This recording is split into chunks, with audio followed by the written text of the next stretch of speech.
साथियों, आज हम चर्चा करेंगे किसान विधेयक के बारे में, जिनके बारे में आज आंदोलन चल रहा है, जो करीब 3 महीने पुराना हो चुका है और अभी तक ना तो सरकार और ना ही किसान अपनी जगह से टसमस हो रहे हैं। वीडियो शुरू करने से पहले मैं आप सबसे अनुरोध करके बताऊंगा कि ना तो मैं भाजपा का समर्थक हूं, ना ही किसी राजनीतिक पार्टी से संबंध रखता हूं। मैं एक आम नागरिक हूं और एक आम नागरिक के दायित्व ये हैं कि लोगों को, आम जनता को इस बारे में संपूर्ण सूचना दें। चूंकि मैं भी इस मुहिम से जुड़ा हुआ हूं, इसलिए नहीं कि मैं कांग्रेस या भाजपा के खिलाफ हूं। मेरा सिर्फ एक ही मकसद है कि जनता, किसान, आम इंसान जो भी है उसको इंसाफ मिले। अब इस बिल के मुख्य मुख्य पॉइंट्स को अगर हम देखें, पहला जो आता है वो है मिनिमम सपोर्ट प्राइस, जिस पे सरकार कहती है कि वो एश्योरेंस देगी किसानों को, वो लिखित में एश्योरेंस देने को तैयार है। लेकिन मेरे दोस्तों, क्या ये कहानी यहाँ पे ख़त्म हो जाती है? आप ध्यान से सोच के देखिए, अगर मिनिमम सपोर्ट प्राइस की कांग्रेस या गवर्नमेंट या भाजपा कोई भी पार्टी एश्योरेंस दे भी देती है, तो क्या होगा? ध्यान से सोचिए। इसी ही कड़ी में इसका दूसरा रूप, जिसमें कहा गया है कि प्राइवेट ट्रेडर कितनी भी मात्रा में अनाज को, गेहूं को, जो भी चीज़ है उसको स्टोर कर सकता है। अगर आप ध्यान से देखें, कुछ ही समय पहले हिमाचल प्रदेश में अडानी जी ने सेबों का ठेका ले लिया। नतीजा, आज के दिन में मार्केट में आपको अच्छा सेब मिलता ही नहीं है। अगर मिलता है तो कोई भी सेब 150 रुपये किलो से नीचे नहीं है।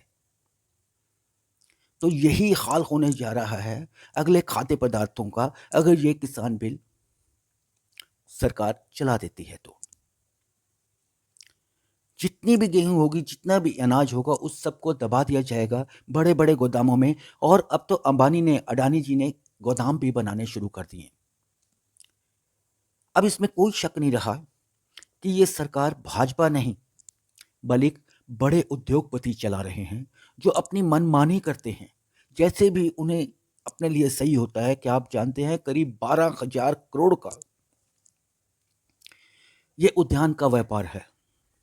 और अगर यही सारा व्यापार दो पार्टियों के बीच में चला जाए, तो सोचो, आम इंसान किस रेट पे गेहूं खरीदेगा, या चावल खरीदेगा, या दाल खरीदेगा? क्या आपने कभी सोचा? सरकार को इसको सोचने की कोई ज़रूरत नहीं। सरकार सोच भी नहीं रही इन चीज़ों को। क्यों नहीं सोच रही? क्योंकि उनको तो आगामी चुनावों के लिए फिर पूंजी चाहिए। आम आदमी इसमें सरकार की कोई मदद नहीं कर सकता। अगर ध्यान से देख लो, अगर 100% हमारी आबादी है, तो उसमें से करीब 80% गरीब तबका है, जिसको सरकार ने खरीद लिया है। कैसे खरीद लिया है? 1000 से 1500 रुपया महीना उनके बैंक अकाउंट में डालकर राशन की जगह। अब सरकार को ये हो गया कि 80% जो लोग हैं, जिनको हम पैसा दे रहे हैं, वो तो हमारी पक्की वोट है। रही 8% बड़े पूंजीपति।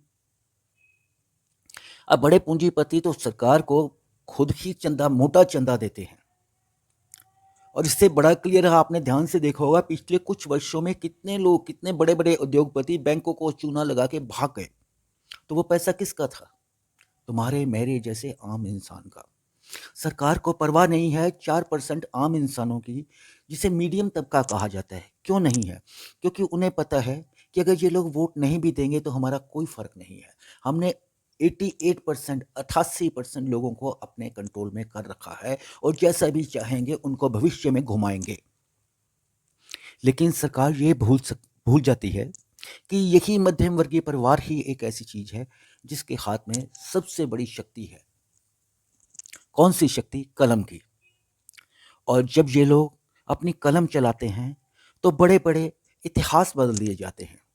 फ्रांस का 1799 का जो रेवोल्यूशन था, वो सबके सामने है। वो सिर्फ मध्यम वर्गीय प्यार परिवार ने ही चलाया था, मध्यम वर्गीय लोगों ने ही चलाया था, जिसे सरकार सिर्फ 4% हिस्सा मान रही है, जिसकी तरफ सरकार कोई भी ध्यान नहीं दे रही। अब इसी कृषि कानून में एक कानून लाया जा रहा है जिसमें कॉन्ट्रैक्ट फार्मिंग होगी। अब सोचो, व्यापारी अपनी खुशी से जो भी वो चाहे किसान के खेत पर पैदावार करवाएगा, और मान लो वहाँ पे गन्ने की पैदावार है तो ये सोच लीजिए कि किसान का हक नहीं होगा कि उस खेत में से एक भी गन्ने का टुकड़ा ले जा सके। ऐसे ही मान लो मक्के की फसल की जाती है तो किसान का या किसी और का हक नहीं होगा कि उस खेत में से एक या दो मक्के के भुट्टे भी लिए जा सकें। और भगवान ना करे, अगर किसी तरह की आपदा हो जाती है, जैसे आंधी तूफान, ज़्यादा बारिश आ जाती है जिन पे फसलें ज़्यादा निर्भर हैं, तो क्या होगा, वहाँ की फसल बेकार हो जाएगी, बर्बाद हो जाएगी। और यहाँ पे पूंजीपति लोग किसानों से उसका मुआवजा ले सकते हैं। यानी कि क्या, कि किसान अपनी ज़मीन के होते हुए भी बंधुआ मजदूर बनने को मजबूर हो जाएंगे। क्या यही है हमारा प्रजातंत्र? क्या इसीलिए आम आदमी ने, गरीब आदमी ने मिल के देश को आज़ादी दिलाई? तो क्या फ़र्क रह गया अंग्रेज़ों में और आज के राजनीतिज्ञों में? दोनों की एक ही सोच है, कैसे भी पब्लिक को लूटो, रास्ता बनाते हैं कैसे भी, कोई ना कोई रास्ते से पब्लिक को कमाई कराई जाए। अब ध्यान से देखो, एक फास्टैग सिस्टम नया चला है, इसमें यह जरूरी कर दिया गया है कि हर गाड़ी पे फास्टैग जरूरी है। ध्यान से सोचिए, पहले जब ये शुरू किया गया था तो फास्टैग की एक वहां से गाड़ी ले जाने का मान लो 50 रुपये भरने पड़ते थे। तो सोचो, उसमें से सिर्फ 5 रुपये सरकार के पास जाते थे, बाकी 45 रुपया पूंजीपतियों की जेब में जाता था। लेकिन 24 घंटे की उसकी वैलिडिटी होती थी, यानी कि आप अपनी गाड़ी को चाहे दिन में 10 बार वहां से ऊपर नीचे लेके जाओ, कोई परेशानी नहीं है। अब गडकरी जी ने ये जरूरी कर दिया कि हर एक गाड़ी पे फास्ट टैग हो। अब अगर फास्ट टैग हुआ तो मेरे दोस्तों आपको चार्ज भी कराना पड़ेगा, रिचार्ज आपका हमेशा होता ही रहेगा। ध्यान से सोचो कि अगर आपने सिर्फ एक 500 रुपये का भी ऑन एवरेज चार्ज करवा रखा है और 2 करोड़ गाड़ी भी पूरे देश में चल रही हैं, तो सोचो कितना पैसा इन पूंजीपति के पास आ गया, करीब 100 करोड़ रुपया। ये कम से कम राशि मैं कहता हूं जो एक आम आदमी 500 रुपये का चार्ज करवा रहा है। कई लोगों के 2-2 हज़ार के चार्ज होते हैं। इसके अलावा सबसे बड़ा परेशानी क्या है कि अगर कोई लोकल इंसान वहां से अपनी गाड़ी लेके जा रहा है, अब वो जाते हुए भी 50 रुपये देगा, आते हुए फिर पैसे देगा। और मजे की बात, सिर्फ एक बार की वैलिडिटी होती है, यानी कि अगर उसको दिन में 5 बार उसी टोल से गुजरना पड़ेगा तो उसको 250 रुपये देने पड़ेंगे। क्या ये लूट नहीं है? और आम आदमी चुपचाप इस लूट को बर्दाश्त किया जा रहा है। हर 30 से 40 किलोमीटर के ऊपर एक फास्ट टैग लगा हुआ है, एक टोल लगा हुआ है जिसमें से निकल के आपको पेमेंट करनी पड़ेगी। सोचिए कौन कौन से धंधे इन लोगों ने बना रखे हैं खुद को अमीर बनाने के, खुद को पैसा लूटने के लिए। पूंजीपतियों का पैसा, फास्ट टैग से कमाई का पैसा, रिश्वत जो आजकल दिन बर दिन बढ़ती रही है, ये पैसा, ये आखिर जाता कहाँ है? इसमें से 90% पैसा अगर ध्यान से सोचा जाए वो इन पूंजीपतियों और राजनीतिक नेताओं की जेब में जाता है, और जो 10% पैसा है वो दंगे भड़काने के लिए काम किया जाता है, देश में एक दूसरे को जाति धर्म के लिए लड़ाने के लिए प्रयोग किया जाता है। क्या यह देश की सबसे बड़ी विडंबना नहीं? जो लोग ये सोचते हैं कि वो फला पार्टी से मिलकर उनको कोई कमाई हो रही है, तो मेरे दोस्तों ध्यान से बैठ के सोचना, क्या आप सचमुच कमाई कर रहे हो या अपने देश को बेच रहे हो इन चंद लोगों के हाथों में? अब 26 जनवरी को जो किस्सा हुआ वो शर्मनाक था, सचमुच शर्मनाक था, ना केवल हमारे देश के लिए, बाकी विदेशों में भी हमारी बहुत थू थू हुई। ध्यान से देखिए, जिसने भी लाल किले पे वो झंडा लहराया वो कौन था इंसान? जो भाजपा से जुड़ा हुआ था, यानी कि जो पार्टी सरकार चला रही है, वो ही किसानों को बदनाम करने के लिए इस तरह के कार्य कर रही है। आप सोचो, क्या ये सही है? आप देखिए, जब से मोदी सरकार आई है, ये प्राइवेटाइजेशन का धंधा चला रहे हैं। हर एक चीज बिकाऊ है। रेलवे, जहां प्लेटफॉर्म टिकट 2 रुपए थी, आज 20 से 50 रुपए हो गई है। बैंक्स बेचने पे तैयार हैं, एयरलाइंस बेचने को तैयार हैं, सब कुछ बेचने। अगर आप सब कुछ बेचोगे, आप मेरे को ये बताओ, तो सरकार किस लिए है? क्या जरूरत है फिर सरकार की? सरकार की जरूरत नहीं, क्योंकि कानून तो सरकार वैसे ही नहीं देख पा रही है। कानून किसके लिए रह गया है? सिर्फ गरीब आदमी के लिए, सिर्फ एक आम आदमी के लिए कानून रह गया है। बाकी तो किसी के लिए कानून रहा नहीं।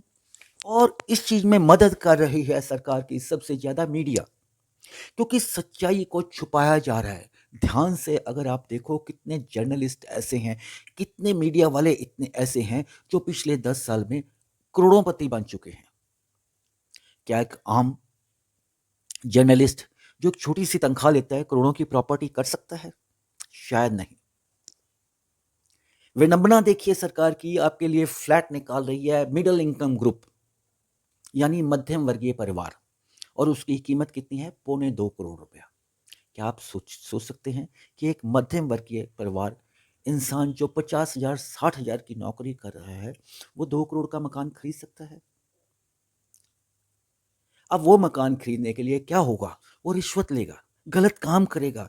सिर्फ इसी वजह से ये रिश्वत हर एक जगह फैल रही है, क्योंकि इसका बड़ा हिस्सा ऊपर भी जा रहा है, सभी अधिकारियों को जा रहा है। तो सब चुप है, आंखें बंद करके चल रहे हैं। मीडिया सच्चाई को बयान नहीं कर रहा, अखबारों ने बातों को, सच्चाई को छुपाना बंद कर दिया। क्यों ना करे बंद वो? क्योंकि उनके आका जो बैठे हैं, जो वो चाहते हैं वही मीडिया करेगा, वही अखबार करेंगे। और तो और आज के दिन में कोर्ट्स भी वही कर रही हैं, पुलिस भी वही कर रही है। हर एक चीज तो खरीदी जा चुकी है, हर एक चीज मैनिपुलेटेड हो चुकी है। क्या आप सोच सकते हैं इसमें प्रजातंत्र सुरक्षित रहेगा? क्या ये ईमानदारी से प्रजातंत्र है? नहीं। हम लोग एक पूंजीपतिवाद की तरफ चले गए। ठीक है, अमेरिका में भी पूंजीपतिवाद है, लेकिन वहाँ आम इंसान को इंसाफ मिलता है। क्या हमारे देश में आम इंसान इंसाफ की उम्मीद कर सकता है? ईमानदारी से बताइए, शायद नहीं। अब ये तो है मसले। बेरोजगारी के बारे में आज के दिन में सरकार बात ही नहीं कर रही। कितने नौजवान बेरोजगार फिर रहे हैं, और छोटे छोटे गिरे से गिरे काम करने के लिए मजबूर हो रहे हैं, क्योंकि उन्हें अपना पेट भरना है। जितने भी इंजीनियरिंग कॉलेज, जितने भी मेडिकल कॉलेज प्राइवेट खुले थे, आप देखिए उनमें आज के दिन में बच्चा जाके खुश नहीं, क्योंकि उससे पता है कि ये डिग्री से उसे नौकरी नहीं मिलेगी। और ये इंजीनियरिंग कॉलेज, ये मेडिकल कॉलेज किसने बनाए हुए हैं? आपको हंसी आएगी। कुछ ये बनाए गए हैं उन लोगों से जो पेशे से हलवाई हैं, कुछ ऐसे बनाए हैं जो मसालों का व्यापार करते हैं, कुछ ऐसे बनाए हुए हैं जो लीडरों के ड्राइवर तक हैं। अब सोचो, ये लोग अगर कॉलेज चलाएंगे, इंजीनियरिंग कॉलेज, प्रोफेशनल कॉलेज चलाएंगे, तो वहां से जो भी बच्चा निकल के आएगा, उसका भविष्य क्या होगा? क्या ये अंधकारमय नहीं होगा? कब तक आप बेइंसाफ सहोगे? अब सवाल ये आता है कि अगर ये सब सही है, तो इसका रास्ता क्या है? आम आदमी क्या कर सकता है? मेरे दोस्तों, आम आदमी अपनी कलम उठा सकता है, समाज को जागरूक कर सकता है। दूसरा, जितनी भी प्रोडक्ट्स अंबानी और अडानी की बनाई हुई हैं, जैसे जियो मोबाइल, जैसे फॉर्चून ऑयल, अडानी का बने, अडानी की कोई भी प्रोडक्ट को एक एक घर में, एक एक आम जनता में फैला दें कि कोई भी प्रयोग में नहीं लाएगा। सोशल बाइकआउट कर दें ऐसे उद्योगपतियों का, और आपको यकीन दिलाता हूं, 6 महीने के अंदर ये सरकार अगर ना झुक जाए, तो मेरा नाम नहीं। इस वीडियो को जितना हो सके वायरल करें, और जो भी आपके अनुभव हैं, मैं चाहता हूं ऐसी वीडियो आप बनाएं और लोगों में उनको वायरल करें। लोग गवर्नमेंट इंटरनेट को तो बंद करने से रही, कम से कम आम जनता के लिए। उसी को वायरल करो, जागरूकता लाओ, यही जागरूकता ही आपके देश को मजबूत करेगी। ये गंदे जितने भी राजनीतिज्ञ हैं जो देश को लूटने पे लगे हुए हैं, इन लोगों को उठा के बाहर फेंकेगी। एक साफ-सुथरी सत्ता लेके आएगी, जिसकी हमारे बुजुर्गों ने, जिन्होंने देश को आज़ादी दिलाई थी, जिसकी उम्मीद की थी, वो उम्मीद आपको ज़रूर जगेगी।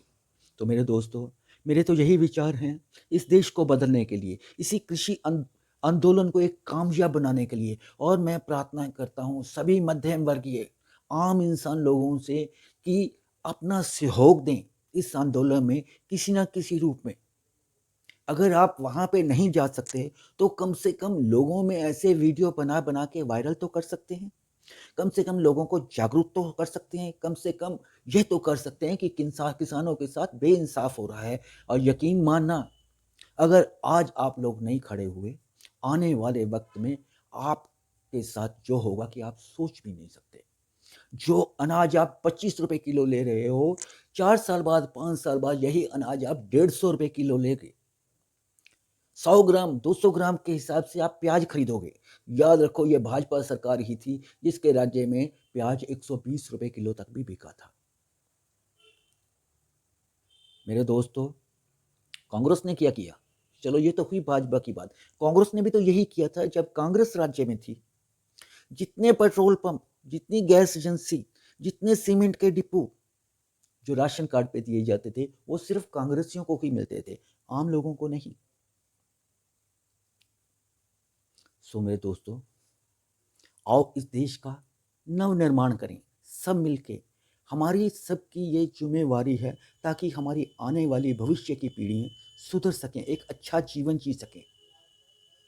अगर अब भी आप नहीं उठोगे तो यकीन मानना, अगले 10 साल में सरकारी बैंक भी सब बिक जाएंगे, कोई चीज़ नहीं रहेगी, आपका पैसा भी सुरक्षित नहीं रहेगा। वो अभी क्लियर है क्योंकि सरकार ने क्लियर कर दिया है कि किसी बैंक में अगर आपका 50 लाख रुपए जमा है, तो सिर्फ आप सरकार उसकी 5 लाख रुपए की गारंटी लेती है।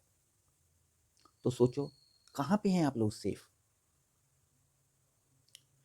और मजे की बात, सरकारों ने आम आदमी जिन्होंने 58 साल 60 साल तक नौकरियां की, उनकी पेंशनें खत्म कर दी। और खुद एमपी एमएलए के लिए, जिसने सिर्फ 5 साल ही राज्य किया हो, उसके लिए भी पेंशन निर्धारित कर दी, और अच्छी पेंशन विद ऑल फैसिलिटीज। क्या ये लूट का माल खुद के लिए नहीं कर रहे? क्या ये कानून खुद के लिए नहीं बना रहे? सरकार के पास पैसा नहीं है किसानों का ऋण माफ करने का, गवर्नमेंट के पास पैसा नहीं है बच्चों को सरकारी नौकरी देने का, लेकिन गवर्नमेंट के पास अरबों रुपया है एक नई पार्लियामेंट बनाने का। कितना बड़ा मजाक है हमारे प्रजातंत्र के साथ ये। उम्मीद करता हूँ और आप सबसे प्रार्थना भी करता हूँ, इस वीडियो को ज़्यादा से ज़्यादा शेयर कीजिए। और अगर आपके दिमाग में कोई ऐसे व्यू पॉइंट्स हैं जो जनता के लिए लाभकारी हों, उनको वीडियो बना के वायरल कीजिए। धन्यवाद। भारत माता की जय।